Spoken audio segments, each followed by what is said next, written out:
बिस्मिल्लाहिर्रहमानिर्रहीम। अस्सलाम वालेकुम नादरीन, आप यूट्यूब चैनल देख रहे हैं। मैं इमरान खान हूँ। नादरीन, दुनिया भर में एहतजाजी मुजाहरे पाकिस्तान तहरीक इंसाफ ने अब शुरू कर दिए हैं। अमेरिका से हमारे पास विजुअल्स आए हैं और वहाँ पे कासम सूरी साहब ने, उनके साथ शहबाज गिल साहब हैं, दीगर बहुत सारे लोग हैं, उन्होंने वहाँ पे एहतजाज किया। मुख्तलिफ इलाके हैं यूरोप के, वहाँ से भी, यूरोप के मुख्तलिफ शहरों से भी अब एहतजाज की खबरें आ रही हैं। बरतानिया में अभी जब मैं वीडियो रिकॉर्ड कर रहा हूँ तो इसके बाद एक बड़ा एहतजाज है लंदन में, उसके जो मनाज़िर आएंगे वो भी आपके साथ शेयर करेंगे। ऑस्ट्रेलिया में एहतजाज हुआ है, जापान में एहतजाज की तैयारियां हैं। तो हर जगह पे दुनिया में एहतजाज किया जा रहा है इमरान खान साहब की गैर कानूनी गिरफ्तारी और उसके बाद जो सलूक उनके साथ किया गया उस सारे मामले को लेकर पाकिस्तान में इंसानी हकूक़ की खिलाफ वर्जियों के हवाले से भी। अब इस मरतबा जो एहतजाज हम देख रहे हैं उसमें एक चीज़ बड़ी क्लियर है। पाकिस्तान तहरीक इंसाफ पहले जो है वो हुकूमत के खिलाफ एहतजाज करती थी और ये जो ओवरसीज पाकिस्तानी एहतजाज करते थे ये नॉर्मली हुकूमत को टारगेट करते थे, ज़्यादातर इमरान खान साहब की प्रमोशन के लिए या उनकी रिहाई के लिए आवाज़ उठाते थे। लेकिन यहाँ इस दफ़ा थोड़ी मुख्तलिफ है सूरत हाल। ना नवाज शरीफ का फ़ोटो है एहतजाज में, ना शहबाज शरीफ, ना किसी और की, ना जरदारी की, किसी की मजम्मत नहीं कर रहे जो ओवरसीज पाकिस्तानी है। वो सिर्फ हाफिज सैयद आसिम मुनीर साहब की मजम्मत कर रहे हैं, यानी वो फील्ड मार्शल की मजम्मत कर रहे हैं। और ये इमरान खान साहब ने मोमेंटम बनाया। गुज़िश्ता इमरान खान साहब के अगर आप 1 दर्जन ट्वीट्स उठाकर देखें तो आपको ये बात महसूस हो जाएगी कि इमरान खान साहब ने अपना सारा जो बोझ है या अपना सारा जो निशाना है वो फील्ड मार्शल आसिम मुनीर की तरफ कर दिया है। और वो ये समझते हैं कि फील्ड मार्शल आसिम मुनीर की वजह से ही जो कुछ हो रहा है वो इस मुल्क में हो रहा है। और उनके बारे में बड़े सख्त बयानात भी इमरान खान साहब ने दिए हैं। तो अब ये लड़ाई, जैसे कि मैंने थोड़े दिन पहले आपको बताया था, ये इमरान खान वर्सेस आसिम मुनीर हो चुकी है। ओवरसीज पाकिस्तानियों ने इस इशू को पिक कर लिया और इमरान खान साहब के पैगाम को समझा है। और अब सारी की सारी फोटोज वो लेकर जाते हैं, या इमरान खान की या शहीद अरशद शरीफ की होती है कहीं पे, या पाकिस्तान तहरीक इंसाफ की एक छाप होती है, या हाफिज सैयद आसिम मुनीर साहब की फोटोज वो लगाते हैं और वो प्रोटेस्ट के लिए लगाते हैं कि इनकी वजह से ये सारा कुछ हो रहा है। अब ये जो है वो एक अजीब सूरत हाल है पाकिस्तान की मिलिट्री एस्टेब्लिशमेंट के लिए। देखिए, पाकिस्तान की फौज इस वक्त बड़े मुश्किल हालात से गुजर रही है और अब ये मुतालबा भी किया जा रहा है ओवरसीज पाकिस्तानियों की जानिब से, पाकिस्तान के अंदर भी हो रहा है, पाकिस्तान के बाहर भी ये बात हो रही है कि आर्मी चीफ की मुद्दत मुलाजमत नवंबर में मुकम्मल हो रही। अब ये चंद माह रह गए हैं, अगर 3 माह 4 माह, तो ये मुद्दत मुलाजमत मुकम्मल करके नया आर्मी चीफ अपॉइंट किया जाए। ऐसा लगता है कि शायद ये मुतालबा आने वाले दिनों में जोर पकड़ेगा। वजह यह है कि फौज बहुत सारे मुश्किल मराहिल से गुजर रही है। मुल्क के अंदर बड़े खौफनाक किस्म के हालात पैदा हो चुके हैं। बलूचिस्तान की सूरत हाल आपके सामने है, इसी तरह जो सूरत हाल खैबर पख्तूनख्वा के कबायली इलाकों की है वो आपके सामने है। ऐसी सूरत हाल में फौज में एक ऐसा सिपह सलार होना चाहिए जो तमाम तबकात के लिए वो बिल्कुल न्यूट्रल हो या जो मुतनाज़ ना हो।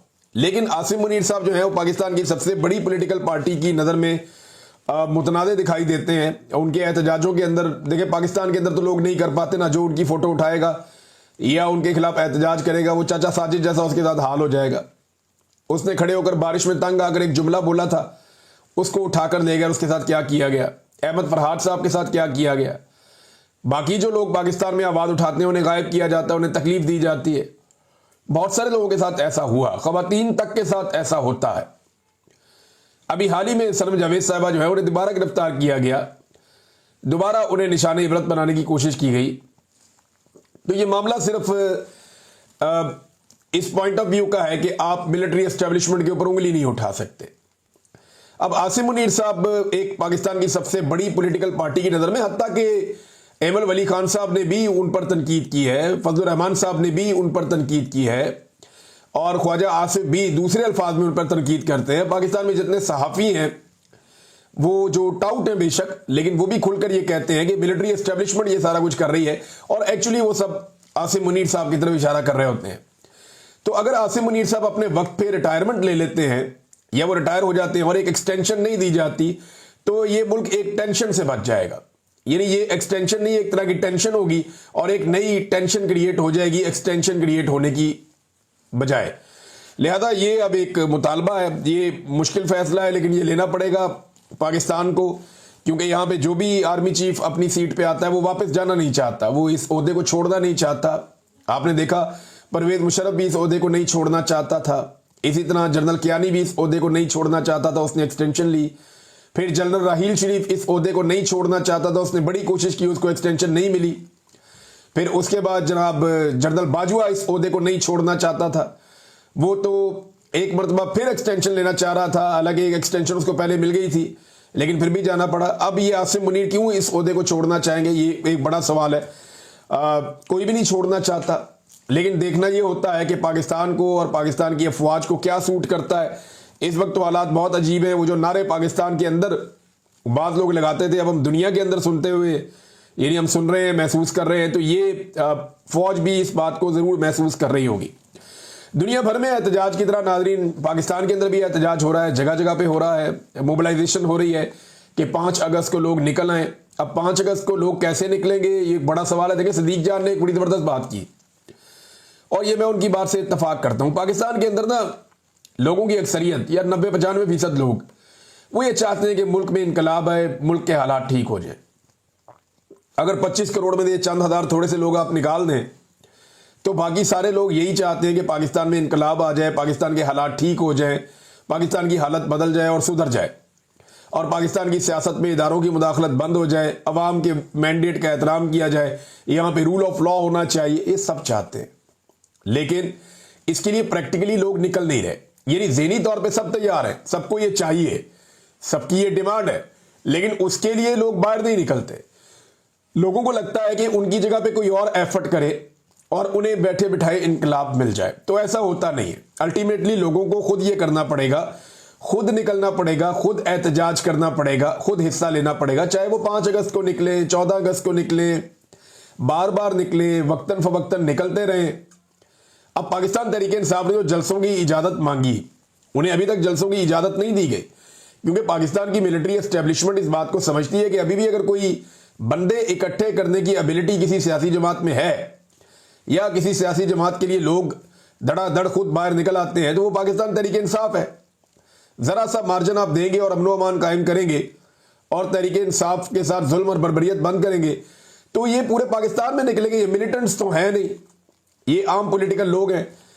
अब नाजरीन, जो सरदार अब्दुल कयूम नियाज़ी साहब हैं आज़ाद कश्मीर से, पाकिस्तान तहरीक इंसाफ के रहनुमा, उनके छापे वापे मारे जा रहे थे। पूरी कोशिश की जा रही थी उनको गिरफ्तार किया जाए और उनको रोका जाए, क्योंकि उन्होंने वहां पे सफीर कश्मीर इमरान खान को रिहा करो के नाम से एक रैली निकालने का ऐलान किया था, लेकिन वो गिरफ्तार नहीं हुए। और उसके बाद उन्होंने बड़ी तगड़ी रैली भी निकाली है, लोग बहुत बड़ी तादाद में उसके अंदर शामिल हुए, तो उन्होंने वो विजुअल शेयर भी किए हैं। नाज़रीन, इस वक्त जब ये बात हो रही है कि क्या आर्मी चीफ को अपनी मुद्दत मुलाजमत में तौसील लेनी चाहिए या उन्हें रिटायर होना चाहिए वक्त पर, तो एक खबर दी, और वो खबर दी जनाब सुहेल बड़ाइच साहब ने। उन्होंने कहा जी फील्ड मार्शल के सदर बनने का प्रपोजल उनके पास मौजूद है। यानी हद नहीं हो गई भाई, ये मुल्क कोई आइन और कानून के मुताबिक चलता है या मजाक बना हुआ है? यानी फील्ड मार्शल आसिम मुनीर साहब के सदर बनने का प्रपोजल उनके पास, कौन है जी उनको प्रपोजल दे रहा है? यानी ये किसकी जरूरत है कि जाए और जाकर के आर्मी चीफ को कि आप बन जाए सदर पाकिस्तान? क्यों भाई? मुल्क में मार्शल लॉ, तो इमरान खान साहब तो आसिम लॉ कहते हैं इसको, लेकिन ये बनाना रिपब्लिक ही बिल्कुल बना दिया आपने। क्या जिसका दिल करेगा, जिस कुर्सी पे बैठने को वहां जाके बैठ जाएगा।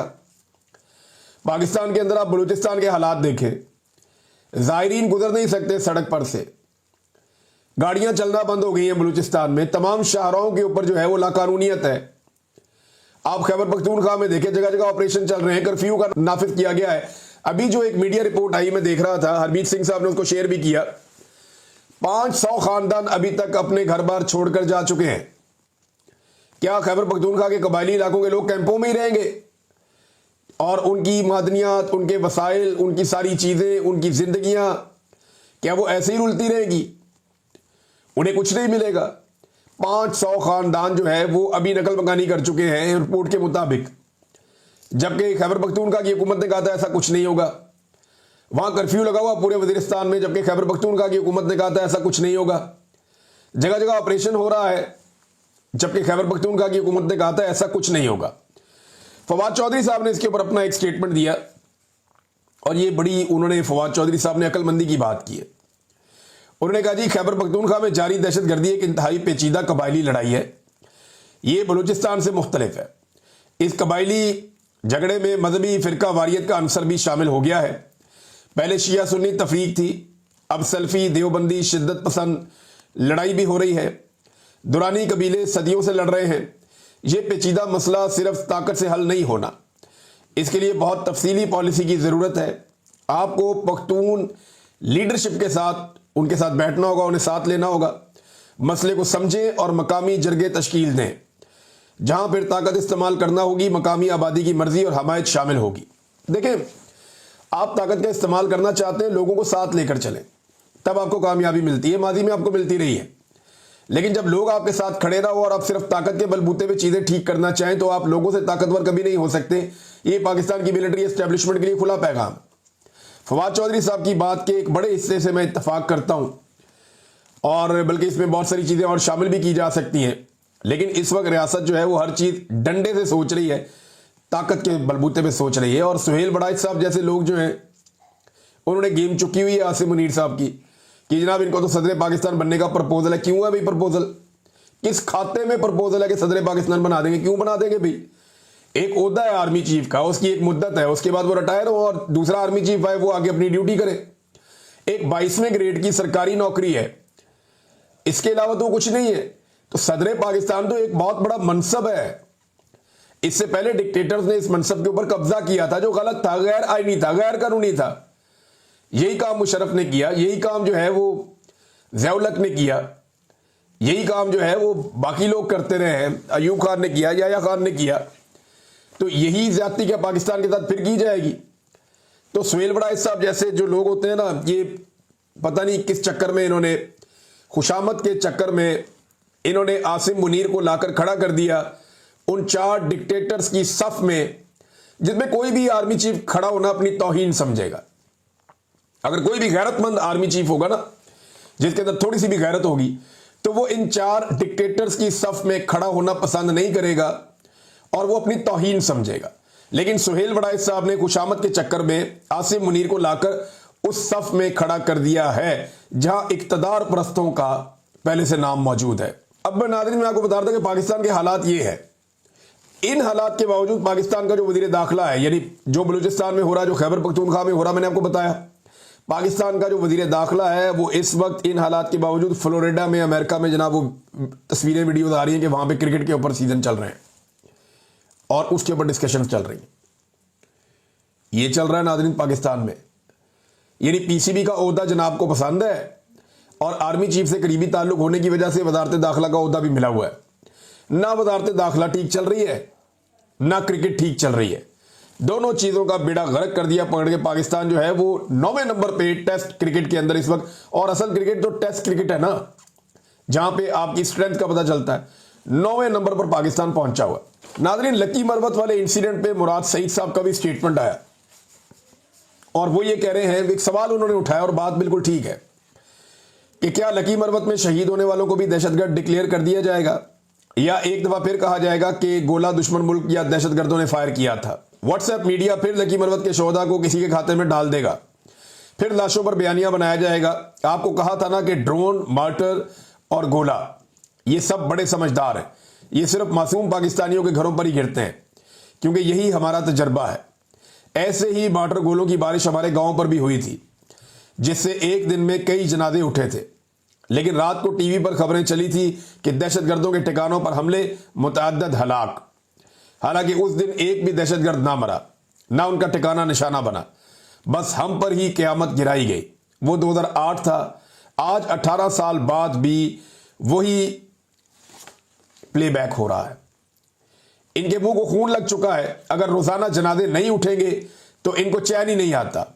मकसद खौफ पैदा करना, अमन के एहतजाज रोकना, फिर ऑपरेशन की ख्वाहिश पूरी करके रेलिवेंट रहना और उसकी आड़ में वसाइल पर कब्जे करके कमिटमेंट पूरी करना है।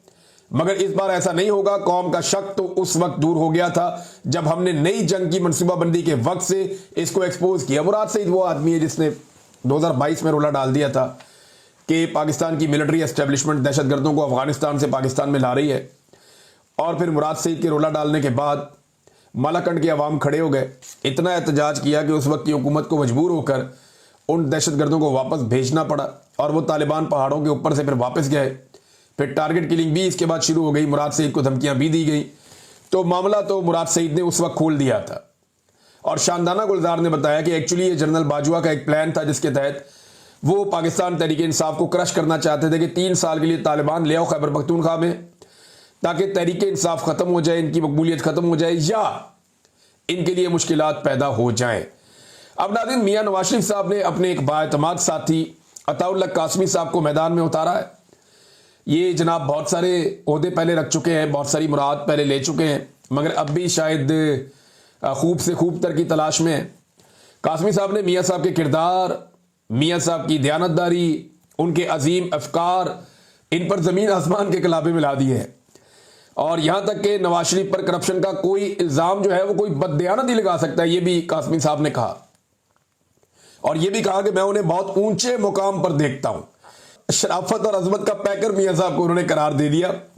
ये जितनी तारीफें की है ना अताउल्ला कासमी साहब ने, मुझे ऐसा लगता है कि शायद अब वो निशाने हैदर के चक्कर में है कि उन्हें अब निशाने हैदर मिल जाए, जितनी वो तारीफें इस वक्त कर रहे हैं मियां नवाज शरीफ साहब की। देखिए ना, नवाज शरीफ साहब और इमरान खान साहब में इस वक्त फर्क क्या है हुआ? वो 3 दफा का वजीर आजम है, इमरान खान सिर्फ 1 दफा वजीर आजम बने हैं। फर्क यह आया हुआ है कि इमरान खान को, जो पहला शख्स है इमरान खान, उसे अवाम से दूर कर दिया गया है और दूसरा शख्स है नवाज शरीफ, जिससे अवाम दूर हो गई है। यानी एक को अवाम देख नहीं सकती और दूसरे को देखना नहीं चाहती। एक की आवाज अवाम सुन नहीं सकती, आवाज बंद कर दी गई है। दूसरे की आवाज अवाम सुनना नहीं चाहती, अवाम कहती है कि बंद करो आवाज। एक की तस्वीर नौजवान अपने हाथों से बनाते हैं, सड़कों के ऊपर, दीवारों के ऊपर अवामी फील्ड मार्शल लिख रहे हैं और आर्टिफिशियल इंटेलिजेंस से उसकी तस्वीर बनाते हैं क्योंकि उसकी तस्वीर अवेलेबल नहीं है पिछले 2 साल से। जबकि दूसरे की टीम दिन रात उसकी तस्वीर को फोटोशॉप करती रहती है कि ये वाली झुड़ियां छुपा दें, गले वाली झुड़ियां छुपा दें, तो ये कर दें, वो कर दें। वो बेचारी इस चक्कर में उनकी टीम जो है वो टाइम ज़ाया करती रहती है। एक जो है वो इस वक्त अवामी फील्ड मार्शल बना हुआ है और दूसरा जो है वो इस वक्त फील्ड मार्शल की गुलामी कर रहा है। कितना फर्क है दोनों में, और ये फर्क मियां साहब ने अपनी हरकतों से डाला है। अब जितने मर्जी अपने साथियों को कहें कि मियां साहब की गेम चुक के रखो, अब जितना मर्जी मियां साहब सबको ये कहें कि आप मेरी तारीफें करो, क्योंकि मियां साहब को रीलॉन्च करने की तैयारी हो रही है। कभी मरियम नवाज फोटो लगाती हैं, कभी कोई सहाफ़ी कॉलम लिख देता है, कभी कोई आकर बोलता है कि मियां साहब इस वक्त मसाइल का हल है, कभी कोई आकर कहता है कि नवाज शरीफ साहब के पास सबको चलकर जाना पड़ेगा। क्यों भाई?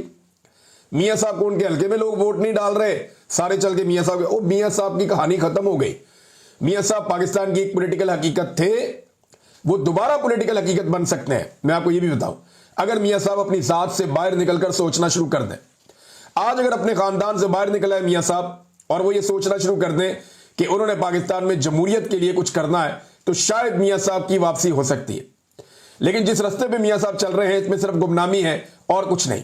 नाज़रीन, मिनिस्टर कॉलोनी में एक बंगला नंबर 36 है, उसकी तज़ीन और आराइश के लिए 4 करोड़ 36 लाख रुपए का बजट जारी कर दिया गया। ये है हुक्मरानों के अल्ले तलल्ले। आप अंदाजा कीजिए कि जिस वक्त पाकिस्तानी भूखे हैं, जिस वक्त किसान को पानी नहीं मिल रहा और इस वक्त कितनी बारिशें हुई हैं, उसके बावजूद मंगला और तरबेला में पानी की कमी है। जो खरीफ की फसल आ रही है उसके लिए पानी की 25% पाकिस्तान में कमी है। यानी हमारी फसलें दोबारा से पानी की किल्लत की वजह से मुतासिर होंगी। हालांकि टका के बारिशें हुई हैं पाकिस्तान में, इसके बावजूद आप वाटर स्टोरेज आपके पास है ही नहीं, आप काम कर ही नहीं सकते, आप पानी रोक ही नहीं सकते। और जो मंगला और तरबेला आपके पास हैं, इतने सारे सैलाब आने के बावजूद वहां पे भी पानी कम है। मंगला की कैपेसिटी से 40% पानी इस वक्त कम है और इसकी एक वजह पाकिस्तान और भारत का तनाव है, क्योंकि भारत अब पाकिस्तान का पानी लगातार रोकता है, बार बार रोकता है। तो नाज़रीन, अब तक के लिए इतना ही। अपना ख्याल रखिएगा, अपने इस चैनल का भी। अल्लाह हाफिज।